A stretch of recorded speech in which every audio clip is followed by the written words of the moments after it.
ضايج مو؟ هاي شنو؟ بعدك ضايج؟ يا ترى صار لك ايش قد ما مبتسم؟ طبعا سؤال عجيب مو؟ راح أعطيكم إحصائية من جامعة هارفرد. قالت هاي الجامعة الطفل من ينولد لغاية 14 سنة يضحك ويبتسم 400 مرة باليوم. دائما نشوف الطفل يضحك ويكسر ويلعب وهاي، بس من عمرك 14 سنة لحد ما بديت تكبر نزل نسبة ضحكك باليوم 7 مرات.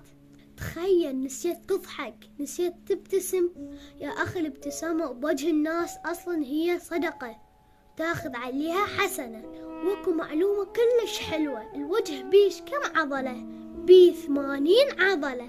لما تضحك وتبتسم راح تتحرك 14 عضلة، يعني كل عضلة من العضلات متصلة بخلية من خلايا المخ، والمخ مسؤول عن الجسم، فكل جسمك راح يرتاح.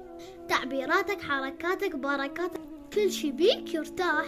راح تلقى هرمون الأدرينالين المسؤول عن القوة مرتاح. وكو هرمون ثاني اسمه الأندورفين يطلع بجسمك انسولين. جسمك كله يرتاح مجرد ما تبتسم.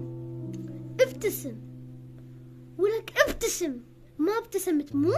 خلنا احكي لكم نكتة. يلا احكي. لا احكي النكتة. يلا احكي. اكو مرة نكتة خطلت ورا الباب. ليش؟ شنو هي؟ اكو مرة نكتة خطلت ورا الباب. ليش؟ خافوا يضحكون عليها. انا مهيمن اصدقائي يسمون المحفز. جود باي.